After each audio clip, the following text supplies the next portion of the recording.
MPSC के छात्र फिर एक बार पुणे में आंदोलन कर रहे हैं। यहाँ पर आप देख सकते हैं कि बड़ी संख्या में जो एमपीएससी के विद्यार्थी है वो यहाँ पर बैठे हुए हैं। मांगे क्या है इस बार? 2 दिन पहले जो यहाँ पर आंदोलन हुआ था, जो कह रहे थे विद्यार्थी, जो मांग थी कि डिस्क्रिप्टिव पैटर्न 2025 में लागू होना चाहिए, इस बार ये जो विद्यार्थी है ये कुछ और कह रहे हैं। उनसे जानते हैं क्या उनकी मांगे है।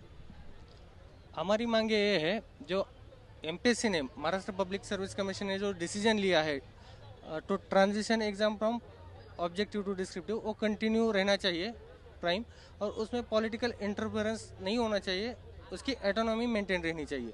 2023 में जो इम्प्लीमेंट करने वाले थे वैसा ही होना चाहिए, ये कहना है आपका? 2023 में जो नोटिफिकेशन निकाला था 2022 में वो कंटिन्यू करे आयोग। कितना समय दिया गया था आपको ये नोटिफिकेशन के बाद डिस्क्रिप्टिव पैटर्न जो इम्प्लीमेंट होने वाला था उसके लिए? 15 मंथ्स दिए गए थे और वो इनफ है ये नए पैटर्न अनुसार स्टडी करने के लिए, अकॉर्डिंग टू मी। सवाल ये खड़ा होता है कि जब दूसरे विद्यार्थी आंदोलन कर रहे थे तब आपने आवाज क्यों नहीं उठाई? ऐसा नहीं है कि हमने आवाज नहीं उठाई है, हमने भी आवाज उठाई थी, पर हमने हमारे हिसाब से आवाज उठाई थी। और जो आयोग है और सब लोगों को एक ही बाजू दिखी हुई है, दूसरी बाजू अभी तक दिखाई नहीं दी है, इसीलिए अब आज हम यहाँ पे खड़े हैं। दूसरी साइड क्या है? ये करना चाहता हूँ, थोड़ा प्रकाश डालना चाहता हूँ। हमने आवाज क्यों नहीं उठाई? तो हम लोगों ने पब्लिक ऑर्डर मेंटेन करने के लिए काउंटर प्रोटेस्ट नहीं किया उस टाइम। उसके बाद जो मोडस ऑपरेंडी जो रहनी चाहिए, एप्लीकेशन तो दे सकते थे ना? दिया है। किसको दिया आपने? मैंने डिविजनल कमिश्नर सर को कॉल किया था जब फर्स्ट प्रोटेस्ट हुआ था। डिविजनल कमिश्नर सर, आप ऑफिस में हो क्या? ऑफिस में नहीं हो, बोल दिया उन्होंने। तो मैंने बोल दिया कि हमारी भी, आप जो रिपोर्ट सेंड कर रहे हो, हमारी भी साइड रखनी चाहिए उस रिपोर्ट में। तो उन्होंने बोल दिया आपकी जो मांगे है वो व्हाट्सएप पर सेंड कर दो, और मैंने व्हाट्सएप पर सेंड की है डिविजनल कमिश्नर सर को। बात कुछ जवाब आया? कुछ नहीं आया। आपने पूछा उनको ऑफिस में, दफ्तर में जाकर पूछा कि हमने जो एप्लीकेशन व्हाट्सएप पर भेजा है ये हार्ड कॉपी भी आपको सबमिट करनी है, ऐसा कुछ किया? 2-3 बार गया था, लेकिन डिविजनल कमिश्नर सर नहीं मिले और अंदर जाने नहीं दिया सिक्योरिटी ने वहाँ पर। डिविजनल एप्लीकेशन तो दे सकते हैं ना? आपको लगता है कि एप्लीकेशन देना चाहिए था? तो हमने एप्लीकेशन दिया था, वो सब प्रोसेस इन्हीं सब पे था, सो उन्होंने किया था सब जो ऑफिशियल प्रोसेस है उसकी उन्होंने सभी किया था। उसके बाद कुछ नहीं हुआ, इसलिए हम प्रोटेस्ट कर रहे हैं। आप क्या कहेंगे? नाम बताइए कि जो पहले विद्यार्थी छात्र जो यहाँ पर आंदोलन कर रहे थे, फिर उनकी बात सही मानी जाए या आपकी बात सही मानी जाए? क्योंकि उनकी भी जो संख्या थी यहाँ पर वो बहुत ज्यादा थी। देखिए, ये सही और गलत की बात नहीं है, लेकिन वो आयोग ने सबसे पहले नोटिस निकाला, उसके चलते हमने आयोग पे ट्रस्ट रखा और हमने पढ़ाई के लिए पढ़ाई शुरू कर दी। उन लोगों ने शुरू नहीं की, ये नहीं कहूँगी, लेकिन अब अभी नोटिफिकेशन के टाइम आप बोल रहे हैं कि चेंज करो, तो ये तो बराबर बात नहीं है। हम तो 8 महीने से या उससे ज़्यादा से समय से तैयारी कर रहे, तो फिर हम क्या करें उस वक्त? अगर आप एंड टाइम पे चेंज करना चाहोगे तो हम क्या करें? फिर भी उनकी मेजॉरिटी ज़्यादा है, इसका मतलब ये नहीं होता ना कि मेजॉरिटी ज़्यादा है तो वो सही है। मेजॉरिटी जिसकी ज़्यादा है उसकी बात सुनी जाएगी ना। अगर 70% में लोग विद्यार्थी कह रहे कि नहीं 25 में ही लागू होना चाहिए, तो उनकी बात तो सुननी पड़ेगी। अगर उनकी मेजॉरिटी है तो उन्होंने ये बात पहले कहनी चाहिए थी, जब आयोग का नोटिस आया था जून महीने में, तब आप अब तक क्यों रुके हुए थे कि आपने अब तक क्यों नहीं अपनी बात कही? अभी नोटिफिकेशन के एंड टाइम पे, ऐड के निकलने के एंड टाइम पे आप यहाँ के आंदोलन कर रहे 2 महीने से।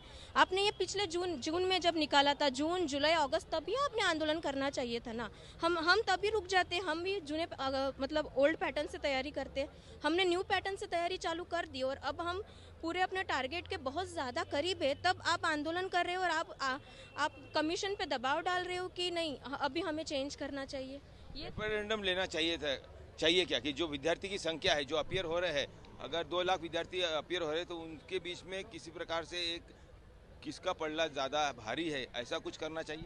नहीं, इधर मैं एक पॉइंट पे ये करना चाहता हूँ कि इधर मेजोरिटी का कोई प्रॉब्लम नहीं है, मेजोरिटी का पॉइंट ही नहीं है, क्योंकि 2022 में जब आयोग ने डिक्लेयर किया था नोटिफिकेशन, तभी विद्यार्थियों को रास्ते में आना चाहिए था। क्योंकि ये पुणे में ऐसा ही शहर है कि इधर आसपास के खेड़ेगांव के लोग, फार्मर के बच्चे इधर आते हैं और प्रोटेस्ट करते हैं और पढ़ाई करते हैं और पैसे भर के क्लासेस करते हैं। तो मेरा पॉइंट ये है कि जो हिंदी बेल्ट है उधर के बच्चे यूपीसी में रहते हैं, तो एमपीसी आयोग का यही मानना था कि हमारे बच्चे भी यूपीसी के इधर में जाए और उधर हमारा वर्चस्व तैयार करे, तो इसलिए उन्होंने ये पैटर्न लागू किया था। लेकिन इधर राजकीय हस्तक्षेप हुआ है और उन्होंने वो पैटर्न आगे ढकलने के लिए बोला। लेकिन मेरा विश्वास है एमपीसी आयोग पे और हमारी सबकी यही मांगनी है कि एमपीसी आयोग अपने निर्णय पर ठाम रहना चाहिए और इन सब विद्यार्थियों को न्याय देना चाहिए।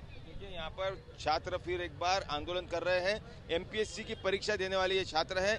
कहना उनका यही है कि जो डिस्क्रिप्टिव पैटर्न है वो 2023 से ही इम्प्लीमेंट करना चाहिए था। 2022 में अगर नोटिफिकेशन आया तो समय जो दिया गया पढ़ाई के लिए वो भी काफ़ी था और उसी लिए ये जो छात्र यहाँ पर आंदोलन कर रहे हैं उनका कहना है कि उनकी पढ़ाई पूरी हो चुकी है और वो डिस्क्रिप्टिव पैटर्न के लिए तैयार है। एक बात कहनी थी, आप जो बोल रहे हो मेजॉरिटी का, लेकिन ये हमारे घटनात्मक नैतिकता में नहीं है। मेजॉरिटी का सुनो, माइनॉरिटी का नहीं सुनो। हमारा कॉन्स्टिट्यूशन माइनॉरिटी को ज़्यादा प्रमोट करती है। यही आप जो ये जो बोल रही है और लिंग्विस्टिक या रिलीजियस माइनॉरिटी में बोल रही, आप स्ट्रेंथ की मेजॉरिटी में बोल रहे हैं, लेकिन मेजॉरिटी ऑलवेज जस्टिफिएबल नहीं होती है। उसको विद्यार्थी का कहना है पढ़ाई हो चुकी है, नोटिफिकेशन शुरुआत से दिया गया था 2022 में, तब आंदोलन क्यों नहीं किया? 2025 में अगर परीक्षा चाहिए थी, अब जब समय कम रह गया है तब ये आंदोलन हुआ और कुछ जो पॉलिटिकल पार्टीज है उनके जो मोटिव्स है उसके लिए आयोग का निर्णय बदलना नहीं चाहिए, ऐसी इनकी मांग है और इसीलिए ये यहाँ पर आंदोलन कर रहे हैं ताकि इनकी आवाज़ आयोग तक, सरकार तक पहुँचे। कैमरामैन गोपाल हरने के साथ पंकज खेलकर, पुणे, आज तक।